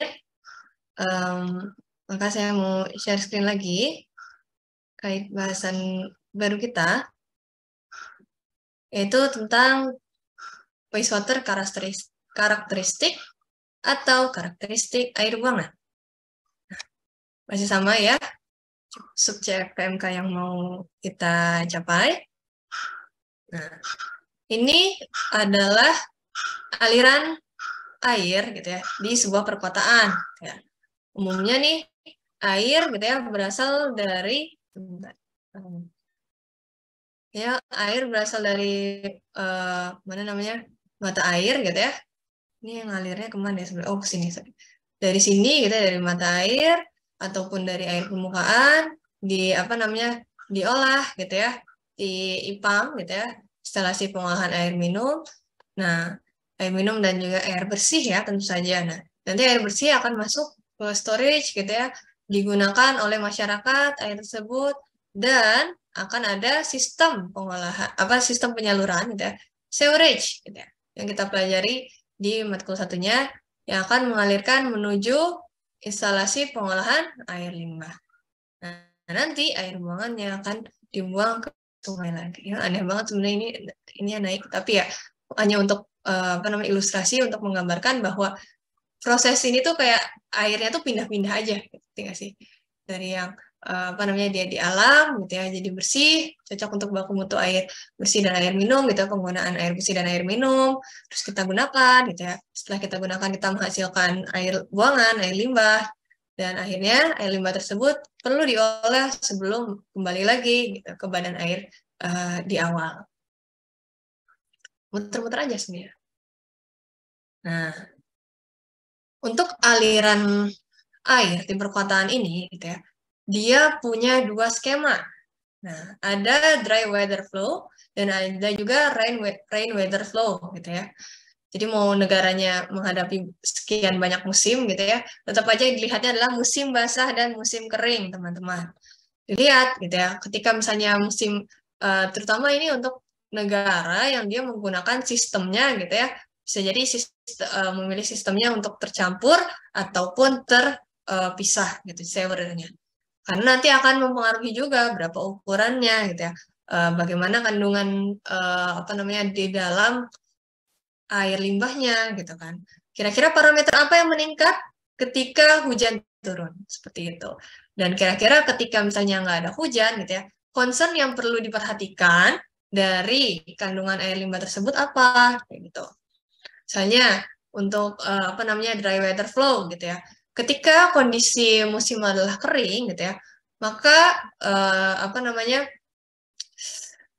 debit gitu ya, debit dari si air limbahnya itu tentunya akan lebih sedikit gitu ya. Bisa jadi lebih pekat gitu dibandingkan atau kalau panasnya luar biasa gitu kan, ya air limbah juga mengalami evaporasi. Gitu. Nah, kalau misalnya salurannya kurang baik gitu ya, sewerage-nya kurang baik, mengalirnya nggak dalam kecepatan yang seharusnya gitu ya, bisa timbul kondisi septik gitu ya. Kondisi septik yang kemarin saya ceritakan gitu, bahwa ada perkembangan gitu ya mikroorganisme yang cukup pesat di dalamnya sehingga akhirnya menghasilkan bau gitu di ya kalau saluran air limbah maksudnya pasti bau lah ya kan karena itu kotoran yang dibuang gitu. Tapi baunya ini yang bau banget gitu ya sampai mengganggu gitu. Nah, jadi kalau untuk dry water flow yang perlu diperhatikan adalah household waters-nya gitu ya, terutama household usage-nya gitu, terus kemudian juga industrial effluent-nya gitu. Kira-kira berapa nih? Walaupun sebenarnya umumnya ya industri sama rumah tangga itu akan mengalir di saluran yang berbeda. Tapi tetap aja ketika ketika musim hujan gitu ya, kita punya saluran tersendiri untuk saluran limbah rumah tangga gitu ya, dan perkotaan juga punya atau misalnya kawasan gitu ya punya saluran tersendiri untuk limbah industri. Kalau hujan gitu ya, air ngalirnya kemana? Sama-sama ke bawah. Saluran biasanya ada di mana? Adanya di bawah. Ya pasti debitnya akan bertambah seperti itu. Dan air hujan itu biasanya nggak cuma membawa air ya, air tok gitu, nggak. Dia membawa pengotor baik itu dari langit juga dan juga dari tanah gitu. Kalau misalnya daerahnya termasuk yang berdebu gitu ya, banyak dirt, banyak grit, itu akan terbawa juga gitu ya masuk ke dalam saluran penyalurannya. Masuk ke dalam saluran penyaluran nantinya akan apa namanya? End up di mana? End up di IPAL kayak gitu. Akan menambah beban apa namanya? Pengolahan dari IPAL yang akan kita desain seperti itu. Maka dari itu penting buat kita itu memperhatikan ya berapa debit maksimalnya gitu ya ketika RWF ini rain weather flow gitu ya. Ketika musim hujan berapa? Misalnya 7.500 per orang per hari gitu. Bukan berarti tiap orang tuh makainya tuh 7.500 ya gitu. Enggak, ini tuh tambahannya karena hujan gitu. Jadi mungkin penggunaan biasanya tuh cuma 130, cuman kalau hujannya deras gitu ya, deras banget, terutama ini bisa sampai 7.500 lah kalau misalnya di rata-rata gitu ya, dengan berapa jumlah penduduk yang ada di daerah tersebut. Kemudian ada juga debit maksimum ketika dry weather flow. Gitu. Jadi ketika misalnya musim kering, gitu, berapa debit maksimumnya sekitar segini. Dan juga hydraulic design gitu ya untuk apa namanya key rata-ratanya gitu dan juga key min-nya dan juga average key min-nya debit ratanya seperti ini gitu ya kita harus bisa memperhatikan ya gitu kira-kira ketika misalnya apa namanya debitnya lagi tinggi nih ya berarti di hulu gitu seperti IPAL kita tuh harusnya bisa menampung seberapa banyak gitu. Kalaupun misalnya tertahan berapa yang tertahan gitu kita perlukah membuat apa namanya kolam tersendiri gitu atau misalnya station tersendiri sebelum akhirnya si airnya itu masuk ke dalam IPAL gitu atau seperti apa rekayasa yang bisa kita lakukan nantinya air limbah tersebut itu ya jangan sampai gitu ya mengalir ke tempat yang salah ya. Misalnya salurannya jebol atau kemana jadi limbahnya kemana-mana ya itu adalah case yang tidak ingin yang sangat tidak kita harapkan seperti itu. Nah, dan gitu ya, kalau misalnya zaman dulu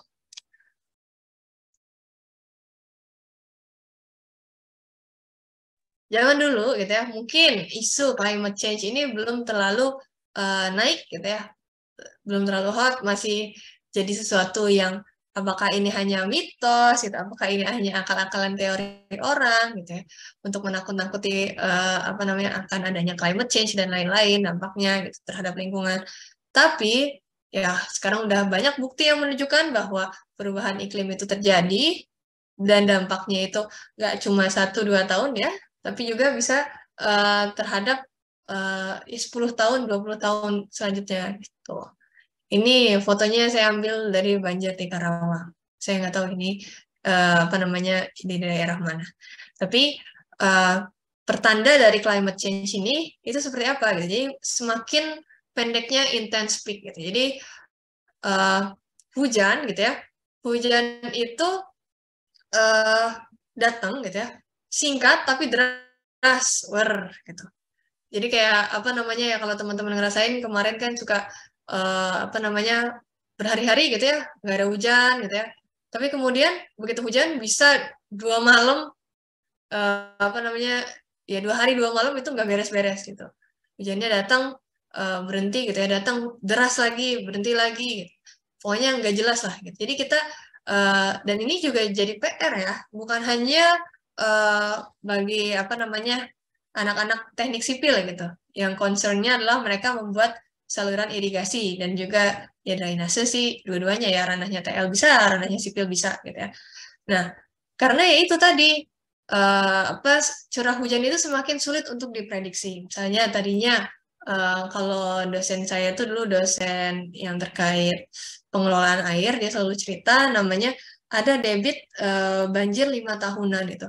Nah mungkin sekarang udah bukan 5 tahunan lagi gitu ya. Bisa jadi banjirnya itu uh, apa namanya walaupun tadi ya long period rainnya itu kayak misalnya bulan segini sampai segini lama gitu kering nggak ada hujan tapi intensitasnya semakin tinggi ketika hujan datang gitu ya banjirnya makin sering terjadi gitu dan juga ditambah lagi dengan apa namanya infrastruktur yang tidak memadai gitu teman-teman kalau misalnya jalan-jalan keliling Karawang ya nggak usah jauh-jauh sih di satu aja ya, ada nggak sih saluran drainasenya?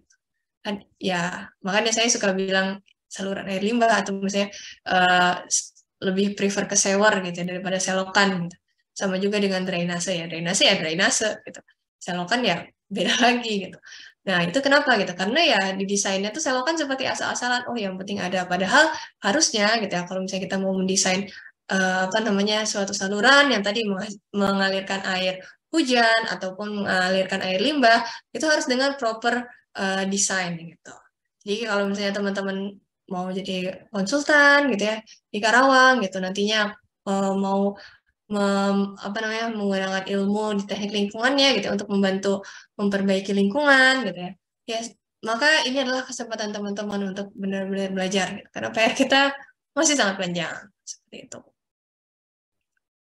Nah, ini adalah bentuk apa namanya pattern itu berarti sebentar pola ya, pola aliran air limbah gitu ya ketika dia mencapai WWTP. WWTP ini bahasa Inggrisnya IPAL. Nah, ini ya umumnya di pagi hari gitu ya. Nah, ini debit ini Ki. Kita lihat Ki dulu. Debitnya alias berapa sih alirannya? Nah, alirannya seperti ini nih. Sing pagi-pagi naik. Kenapa? Orang-orang baru bangun beraktivitas mandi lah istilahnya kayak gitu. Mandi gitu kan. Terus mereka udah mulai siang gitu kan. Berarti ya udah jarang yang mandi. Terus kemudian nanti di sore hari gitu ya menjelang maksudnya setelah orang-orang pulang gitu ya mereka mandi sore lagi tinggi lagi debitnya. Kenapa lebih kecil? Kadang-kadang beberapa orang sore nggak mandi gitu kan.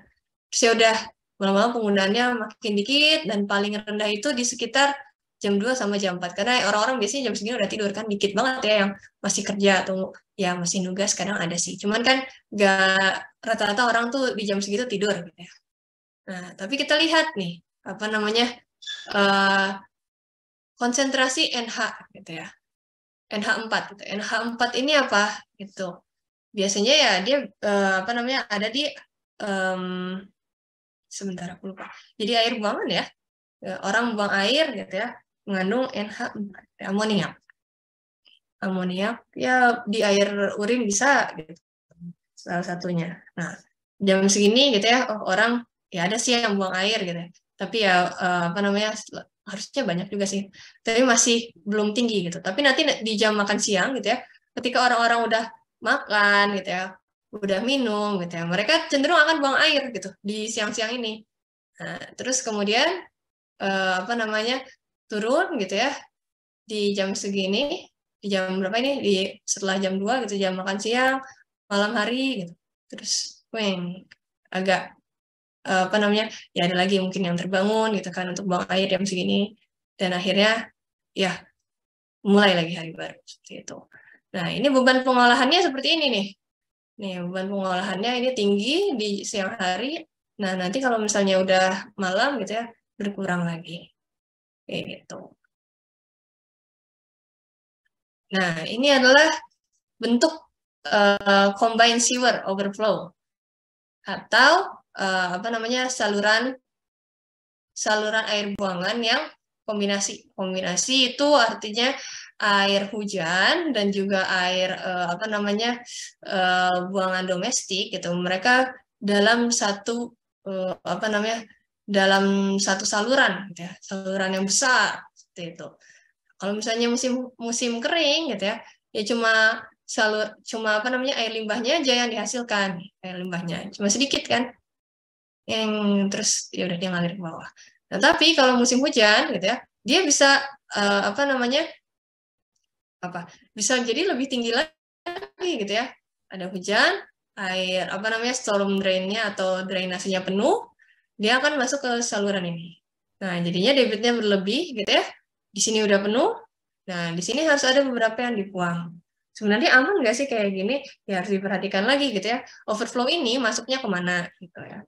Dan berapa kira-kira kandungan apa namanya pengotornya gitu ya. Kalau misalnya ketika di musim hujan gitu. Apakah aman gitu ya kalau misalnya apa namanya di musim hujan gitu. Karena kan kalau misalnya nambah air alias nambah volume terjadi pengenceran ya. Misalnya limbah yang tadinya di sini 1000 mg per liter tinggian sih. Cuman ya sekitar misalnya 300 mg per liter gitu ya. ketika eh, ada pengenceran dari air hujan, maka bisa jadi lebih turun gitu konsentrasi si air limbahnya hingga ke 100 atau mungkin 50 gitu. Kalau air hujannya banyak banget kayak gitu.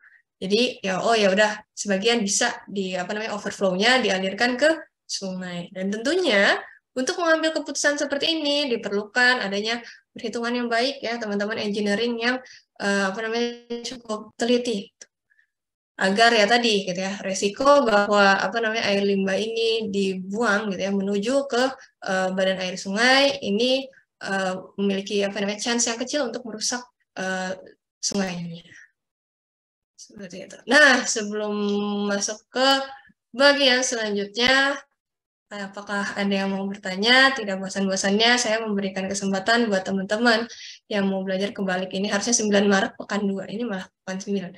Nah, untuk apa namanya? Kita berdiskusi bareng. Tuh. Di sini ya saya saya bukan yang paling berilmu ya, teman-teman gitu. Saya yakin teman-teman juga bisa mencari banyak informasi. Aku sekarang udah banyak video gitu ya, video pembelajaran yang bisa ditemukan di internet. Kalau misalnya ada hal-hal mungkin yang masih teman-teman ragu dan butuh untuk berdiskusi, maka saya persilahkan untuk kita berdiskusi bersama.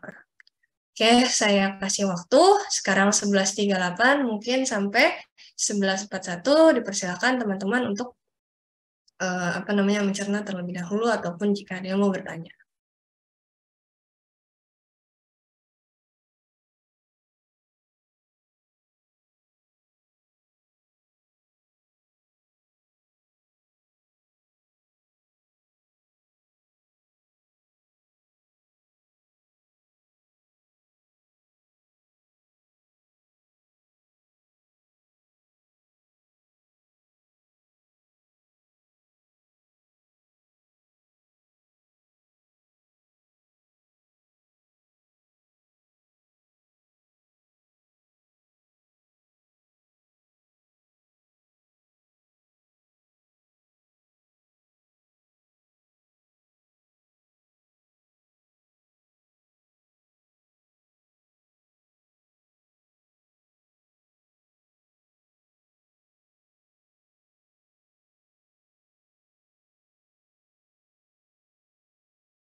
Kita lanjutkan. Jadi ternyata agak lebih ya dari 5 menit dari 3 menit.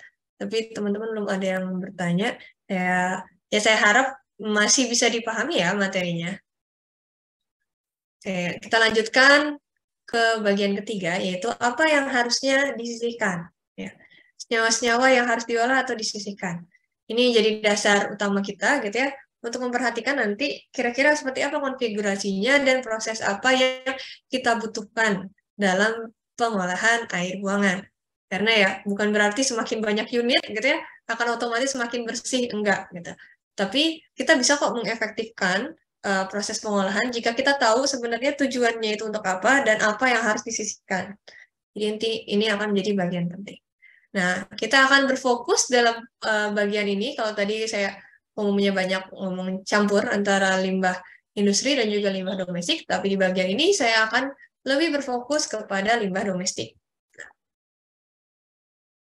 Jadi apa aja sih sebenarnya senyawa organik yang ada di dalam air limbah? Bisa jadi ada lemak, ada karbon gitu ya.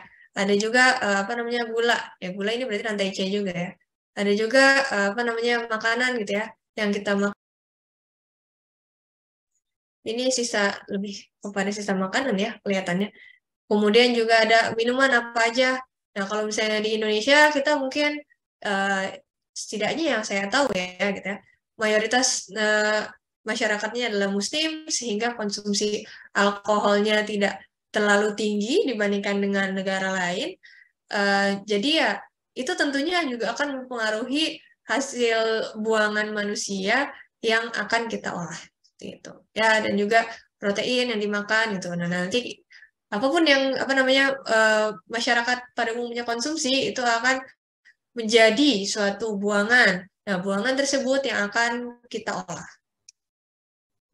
Nah, tadi kita bahas juga kan ya yang yang jadi concern utama dalam suatu pengolahan limbah, terutama limbah domestik, itu ada diantaranya adalah suspended matter gitu. Kenapa suspended nih banyak lah pastinya ya, karena buangan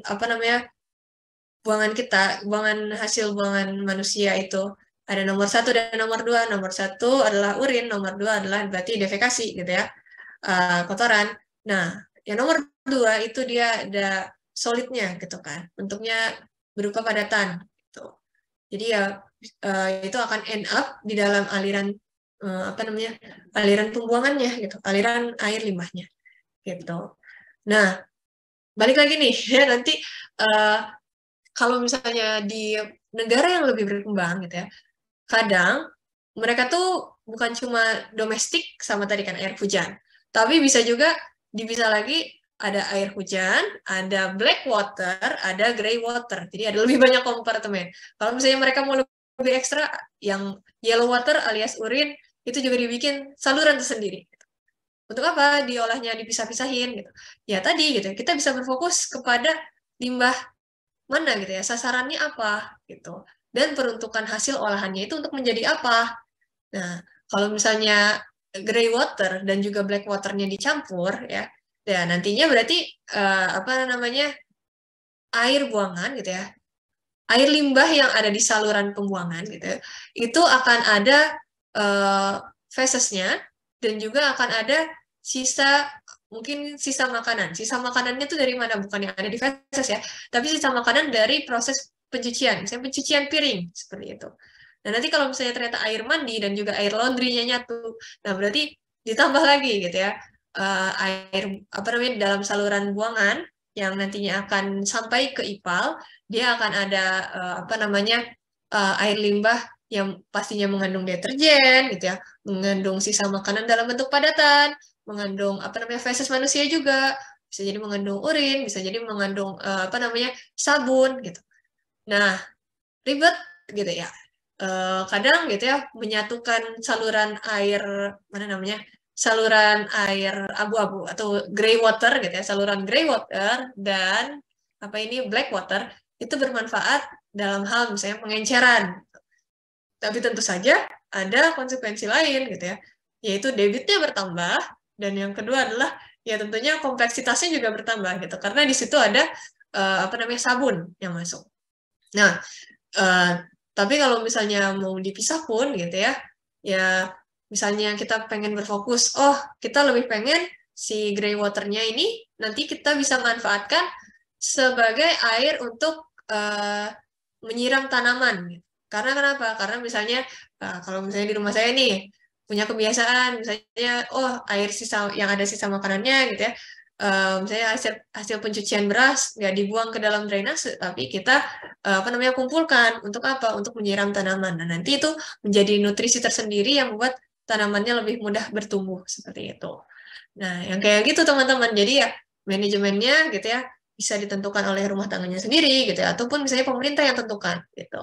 Kira-kira desain umum gitu ya jika suatu perumahan itu jika seorang kontraktor itu membangun suatu perumahan itu seperti apa gitu.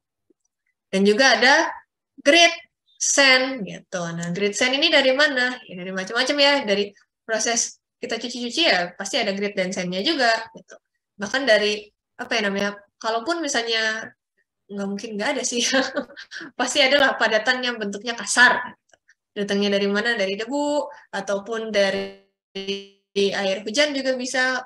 Umumnya kalaupun air saluran pembuangan itu udah khusus gitu ya, nggak nih air hujannya terpisah. Tapi pas musim hujan datang gitu ya, ada kemungkinan rembesan tersebut masuk dan rembesannya juga termasuk membawa sand dan gritnya. Jadi ini yang kalau misalnya kita menemukan suspended matter gitu yang akan kita olah di IPAL gitu, asalnya dari mana? Dari 3 ini. Gitu.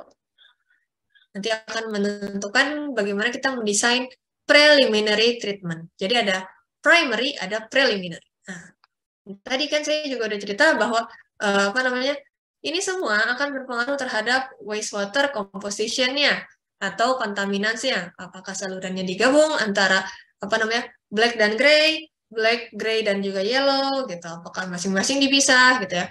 Akan berpengaruh pada pertama debit, kemudian yang kedua adalah unsur atau kontaminan yang perlu kita sisihkan di IPAL. Tuh, misalnya orangnya makan senyawa mengandung karbon gitu ya, minum susu, minum cola juga, makan protein, gitu. Makan yang mengandung ya apalagi di Indonesia gitu kan makanan kita sering mengandung minyak gitu kan di deep fry ataupun juga ya pokoknya bumbu-bumbunya yang mengandung minyak gitu ya. Ini juga sand dan grit.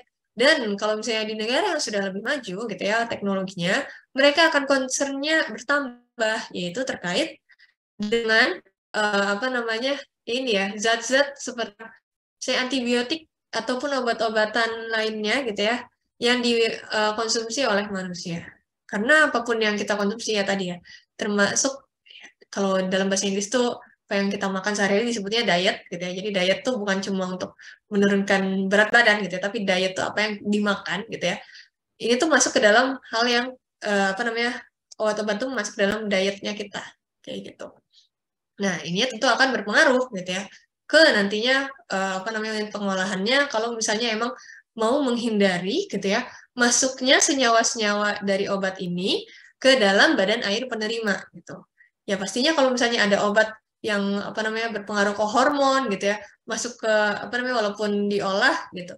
Tapi teknologinya tuh nggak bisa menyisihkan hormon-hormon ataupun senyawa obat-obat tadi gitu ya, akan berakhir di badan air. Badan air masuknya di mana? Masuknya di biota-biota yang tinggal di sana gitu. Jadi nanti ikan dalam air sungainya juga mengkonsumsi, istilahnya mah mereka jadi menerima juga lah ya gitu obat tersebut walaupun dalam kadar yang berbeda dibanding yang kita konsumsi seperti itu ya. Dan tentunya cairan pembersih. Kalau kita bicara soal toilet gitu ya, kamar mandi gitu ya, di mana jadi sumber utama juga gitu ya untuk air buangan ini gitu. Sering kan kita juga menggunakan zat-zat kimia untuk membersihkannya. Nah, zat-zat kimia itu juga pastinya akan masuk ke saluran pembuangan. Saluran pembuangan ya berarti akan end up di mana? Di IPAL-nya gitu. Ini juga jadi concern. Seperti itu ya.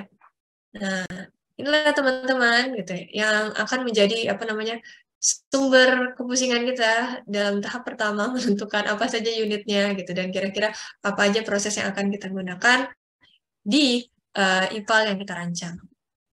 Nah, ini ini ya tadi dan kemarin juga sudah dibahas ya terkait dampak dari air buangan tidak diolah.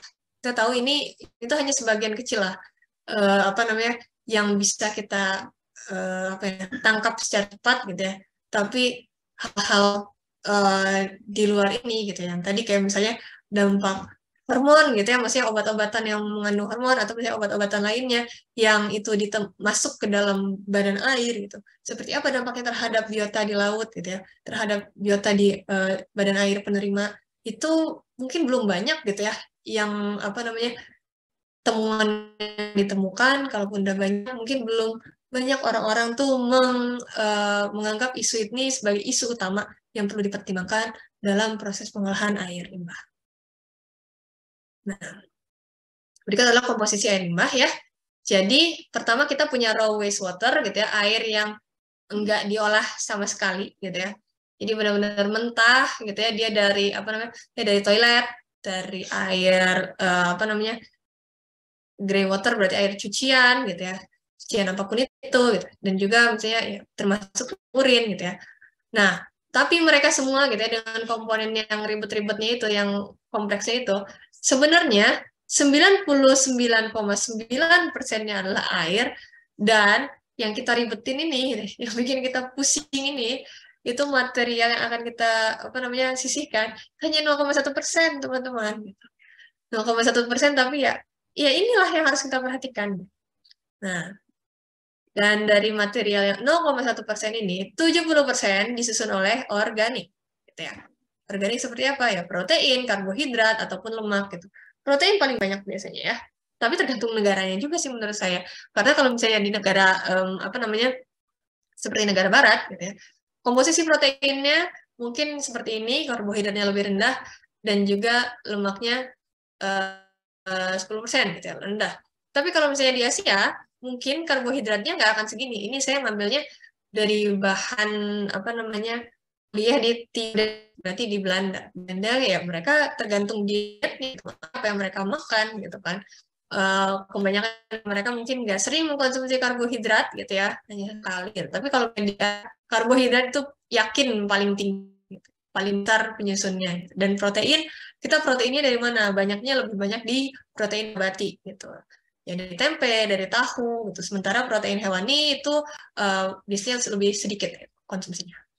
Kemudian ada juga material inorganik gitu ya. Inorganik. Nah, teman-teman kalau misalnya bingung organik, inorganik itu apa gitu ya. Ingat-ingat lagi kira-kira kalau nggak salah ya, saya jadi lupa. Organik itu yang mengandung C gitu ya. Ada O-nya juga gitu ya. H sama H. CHO itu minimal itu untuk organik ya. Nah, inorganik berarti yang nggak punya itu gitu. Dia grit gitu ya, areas material seperti pasir-pasiran gitu ya, atau material-material yang kasar gitu ya, garam gitu ya, garam ataupun mineral, dan juga logam gitu.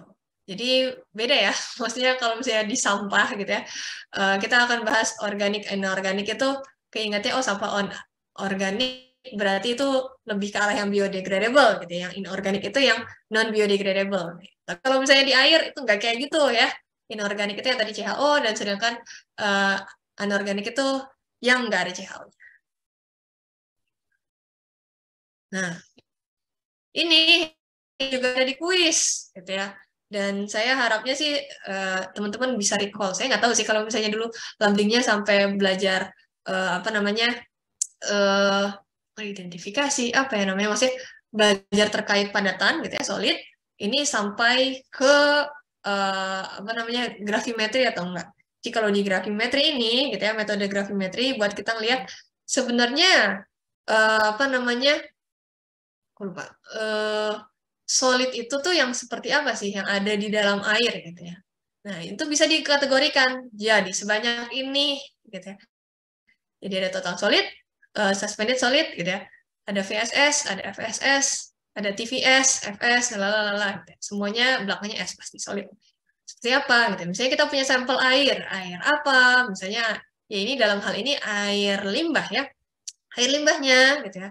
Kita filter dulu gitu ya. Jadi kita punya kertas filter gitu ya. Kertas filternya bisa kecil sekecil gini gitu ya, atau bisa agak gede lagi gitu ya. Nah, itu baca aja di metodologinya. Tapi saya di sini akan menjelaskan secara lebih umum ya. Kita punya kertas filter, nanti apa namanya air limbah tersebut dialirkan ke kertas filter. Nah, yang tertahan di atas gitu ya, di atas kertas filter itu dan juga kertas filternya nantinya akan masuk proses yang di sini. Nih, ya. Ini yang ada, jadi solid ini tuh yang di atas kertas filter. Sementara filtratnya alias air yang melewati filternya yang ada di bawah apa namanya Erlenmeyer-nya itu, ini akan masuk ke sini ke filtrable solid. Jadi beda ya. Ini air yang udah disaringnya, ini kertas saring dan juga padatannya. Gitu. Misalnya dia dievaporasi. Maksudnya dievaporasi itu dikeringkan, gitu ya. Di dalam oven apa namanya suhu 105 derajat selama 1 jam. Ini juga sama ya. Nah, nanti kalau ini tuh berarti kan dia si filtratnya ditaruh dalam cawan apa namanya? Cawan crucible ya. Cawan crucible. Ini juga bisa di cawan crucible-nya. Jadi ada perhitungannya, nanti ngitungnya kayak gimana, baca metodologinya ya. Saya nggak akan ceritain sejelas itu. Nah, hasil dari si evaporasi ini kita sebut SS, suspended solid, gitu ya. Total suspended solid lah, TSS. Ini, kalau misalnya ini kita sebutnya TFS, gitu ya. Total filterable solid, gitu. Jadi ini yang terfilter, kalau ini yang dia terjaring lah, gitu ya. Nah, kemudian masukin ke furnace. Tadi kan ada furnace 600 derajat, gitu ya. Furnace 600 derajat, nanti yang apa namanya kan bobotnya berkurang tuh ya. Bobot yang hilang itu disebut VSS. Bobot yang tertinggal disebut FSS. Nah, ini juga sama. Apa namanya? Yang hilang itu disebut VFS, volatile filterable solid, sedangkan yang tinggal itu FFS. Nah, ngaruhnya ke apa nih semua FS-FS-an ini, VS-VS-an ini? Ya, ngaruhnya nanti ke pengolahannya kita, gitu ya. Gimana kita melihat, gitu ya, misalnya VSS, gitu ya, itu sebagai suatu perwakilan untuk senyawa organik. Termasuk di dalamnya bakteri, ya. Termasuk di dalamnya bakteri. Makanya kalau misalnya teman-teman melihat penelitian terkait air limbah, apa namanya, yang filterable biasanya nggak terlalu dipeduliin ya, tapi yang dilihatnya itu adalah VSS-nya. Karena kita bikin apa namanya, misalnya kita bikin reaktor gitu ya untuk apa namanya, misalnya tangki aerobik gitu ya. Untuk bakterinya itu nanti akan memakan limbah domestik yang datang. Nah, itu kita ngukurnya gimana ya? Nggak mungkin kan kita ngitung satu-satu bakterinya gimana. Gitu. Caranya adalah dengan kita mengamati VSS-nya gitu. Berapa gitu ya si VSS yang masih ada di sana gitu ya. Bakterinya masih hidup nggak nih gitu ya. Kalau ternyata tangkinya tiba-tiba jernih gitu, wah settle semua gitu. Berarti bakterinya mati gitu. Harus di apa namanya diregenerasi atau misalnya harus dibuat sistem baru gitu. Masuk lagi ini baru, dimulai diaklimatisasi lagi dari awal. Itulah ribetnya kalau misalnya teman-teman berurusan sama pengolahan biologi gitu. Tapi ya kenapa akhirnya pengolahan biologis ini ya yang apa namanya jadi sesuatu yang make sense gitu ya, common sense untuk mengolah limbah domestik gitu ya. Karena ya apa namanya senyawa yang ada di dalam limbah domestik itu adalah senyawa-senyawa organik yang dia itu sebenarnya nggak susah untuk diolah gitu, ngerti nggak sih? Butuh apa namanya butuh oksigen gitu ya, kalau ada mikroorganisme yang suka dengan limbah tersebut dan bisa memanfaatkannya sebagai apa namanya sebagai sumber energinya, sumber makanannya bagi mereka, ya maka otomatis akan tersisih si organik tersebut. Gitu. Berubah jadi apa? Berubah jadi CO2 gitu. Hasil apa namanya metabolisme dari bakterinya gitu berubah jadi CO2. CO2 ini menguap ke apa namanya atmosfer gitu. Ya emang masalah baru sih, maksudnya CO2 kan berarti emisi karbon ya, emisi karbon ke udara yang artinya akan berkontribusi terhadap efek gas rumah kaca. Tapi kalau tujuannya adalah untuk menyisihkan air apa namanya, menyisihkan C yang berlebih dalam air ya dalam air buangan gitu. Maka tujuan kita terpenuhi ya nggak sih? C-nya berubah dari yang terlarut menjadi C yang menguap gitu yang rilis ke udara. Oke, azan ya sebentar ya kita break lagi sampai azannya berhenti. Misalkan teman-teman, saya tetap mengencourage kalian untuk berdiskusi atau bertanya lewat kolom chat ataupun lewat mic. Nggak bosan-bosannya saya melihat. Tinggal 28 orang, awas loh nanti kalau misalnya di akhir ternyata orangnya beda sama yang di awal absennya saya batalkan. Haha.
Ya, azannya sudah selesai. Kita lanjutkan lagi.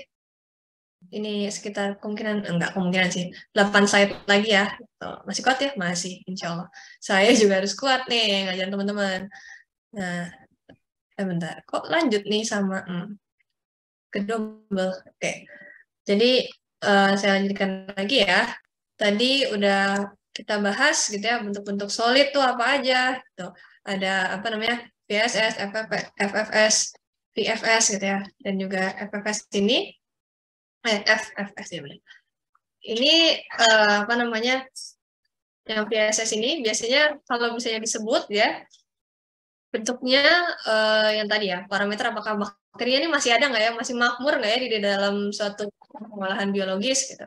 Disebutnya MLVF, MLVSS. Saya lupa ML-nya apa sih? Mix liquid, mix liquid, apa namanya, volatile suspended solid. Nah, itu adalah apa namanya, jadi parameter kita gitu ya dalam keberlangsungan yang apa namanya IPAL yang dikontrol gitu supaya dia tetap dalam apa namanya kondisi yang baik gitu. Jadi kalau misalnya ternyata loadingnya nambah gitu ya, atau misalnya beban pengolahannya bertambah, nah mereka tuh bisa tetap survive gitu bakterinya. Karena ngegedein bakteri itu susah teman-teman ya. Mereka butuh perlakuan khusus gitu ya. Mereka perlu apa namanya um, ya karena belum lagi gitu ya kalau misalnya kita ngegedein bayi gitu ya, bayi masih bisa ngomong gitu ya, masih bisa nangis gitu, gimana gitu kita bisa mungkin lapar, mungkin ini gitu. Tapi kalau VSS mereka nggak bisa ngomong, jadi kita harus memperhatikan gitu ya dari parameter-parameter yang ada gitu ya, bakteri ini nggak bisa ngomong, bagaimana agar mereka itu ternyata kita lihat mereka masih sehat, mereka masih survive, mereka bisa menerima konsentrasi limbah yang seperti ini, mereka bisa bisa menerima debit limbah yang bertambah gitu. Oke, dilanjutkan untuk apa namanya komposisi air limbah gitu ya, terutama padatan solid gitu ya. Misalnya nih kita punya TSS gitu ya, sebesar 720 mg per liter gitu ya, dalam satu air limbah. Terus kita lihat, suspendednya sekitar segini gitu ya, filterable-nya segini gitu ya. Ya suspended tentunya lebih sedikit gitu ya dari filterable-nya. Kalau suspendednya lebih banyak, nanti bentuknya tuh seperti lumpur, teman-teman. Jadi bukan seperti air. Kalau namanya air limbah, itu komponen yang lebih banyaknya adalah airnya dibanding limbahnya. Seperti itu. Nah, nanti dari suspended ini dilihat lagi, mana yang mudah mengendap, gitu ya, set label, gitu ya, alias partikel-partikel mungkin yang berat, yang kasar, gitu ya, secret tadi, gitu ya. Nah, ini berapa, apa namanya, berapa banyak. Terus berapa yang non-settleable, alias yang melayang-layang, gitu ya. Nah, nanti juga kalau misalnya berkaitan dengan bakteri, teman-teman bakal mengenal ada yang namanya filamentous bacteria, gitu ya. Mereka perannya seperti apa, gitu ya, pengaruhnya seperti apa. Kalau ternyata terlalu banyak filamentous bakteria dalam apa namanya dalam misalnya tangki reaktornya, ya jadi susah mengendap gitu si apa namanya si uh, solidnya gitu, harus ada penyesuaian gitu ya, misalnya itu dari pH-nya gitu, atau mungkin perlu ditambahkan apa namanya perlakuan lain, baik itu metode maupun zat aditif lainnya gitu. Nah, dilihat dari set level ini berapa gitu. Ternyata organiknya ada 120, mineralnya ada sekian gitu ya. Dan set levelnya berapa? Organiknya ada 45 gitu ya, mineralnya ada sekian. Nah, nanti udah tahu nih kita komponennya seperti ini, ya barulah kita lihat gitu ya, kira-kira bagaimana kita mengolah organik sebanyak ini gitu ya, di jumlah gitu. Itu dengan apa namanya konfigurasi dengan metode seperti apa dan juga konfigurasi pengolahannya seperti apa. Sama juga untuk mineral gitu ya. Mineral ini kalau misalnya dia apa namanya nggak ada sama sekali, ya berarti dia jadi kayak air aqueous dong gitu. Tapi sebenarnya mineral juga diperlukan gitu ya, karena apa namanya itu juga membentuk si environment-nya, dan juga bakterinya itu kadang juga memerlukan mineral dalam jumlah yang mikro atau sedikit aja sih, nggak sebanyak organiknya gitu. Tapi mineral juga masih diperlukan oleh bakteri untuk mereka menjalankan proses metabolismenya seperti itu. Dari mana? Dari wastewater engineering, treatment and disposal, reuse, Metcalf Eddy. Gitu. Silahkan dibaca bukunya kalau tertarik. Nah, kedua lagi. Nah, ini dia ya. Karakteristik dari apa namanya air limbah domestik. Ini ada sistem apa namanya dari sistem sewerage-nya gitu ya. Apa aja sih sebenarnya yang perlu kita perhatikan ya? Pertama, service area. Saya berapa kakak atau berapa kelurahan, berapa kecamatan yang kita layani gitu ya. Terus tipe pengalirannya seperti apa gitu. Apakah menggunakan gravitasi, pressurize gitu atau ada tekanannya gitu. Jadi di beberapa titik oh kita akan menggunakan pompa gitu atau small bore. Small bore ini apa? Nanti akan kita bahas di pertemuan-pertemuan selanjutnya. Kemudian juga ada namanya sistem tadi, combine dan separate. Nah, combine dan separate ini juga kita pelajari di SPAB ya, gitu. Sebenarnya idealnya ya, SPAB dan juga apa ini sewerage, dan juga IPAL ini tuh uh, dijalani di semester yang berbeda. Jadi kayak kalau teman-teman ingat semester lalu kita ada apa namanya IPAM gitu ya, instalasinya sama ada spam-nya. Gitu. Harusnya spam dan SPAP itu di semester yang sama gitu ya sebelum kalian menjalani IPAM dan IPA gitu. Tapi nggak apa-apa gitu ya karena kita sambil bareng ya semoga juga apa namanya memudahkan ya teman-teman untuk memahami keterkaitan antara keduanya. Nah, apa namanya ketika ya kita memperhatikan dulu bagaimana bentuk dari si sewerage-nya gitu ya akan berpengaruh karena tadi terutama ini si combine dan separate dia akan sangat berpengaruh ke akhirnya ke karakteristik dari wastewater-nya dan juga debit. Jadi kandungan dan debit ya. Apa aja gitu ya untuk treatment sistem yang perlu diperhatikan untuk wastewater karakteristik. Pertama konstituen atau kandungannya, istilahnya parameternya lah ya. Parameternya apa aja sih yang harus kita perhatikan?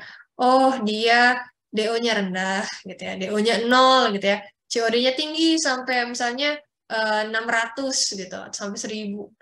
Enggak sih 1000 tinggi ketinggian. 600 lah ya misalnya. Terus misalnya BOD-nya itu sekitar 250 gitu. Nah, itu juga termasuk konsentrasinya kan. Itu nanti kayak gimana kita akan mengolahnya gitu. Debitnya berapa banyak gitu ya. Tadi ketika apa namanya rain weather flow gitu ya. Berapa debit tertingginya?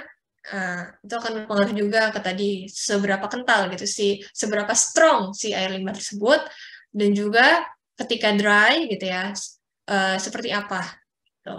Jadi jangan sampai pas apa namanya hujan gitu ya dia bisa mengalir gitu ya melimpah maksudnya bisa masuk ke dalam ipalnya. Ternyata ketika kita apa namanya ketika dry season gitu ya alirannya kering banget jadi kayak akhirnya banyak mengendapnya gitu di salurannya. Kan itu juga tidak diharapkan ya. Jadi desain penyaluran gitu agar sampai ke instalasi pengolahannya itu dalam ya tadi kecepatan yang baik dalam jumlah yang baik gitu itu perlu juga diperhatikan.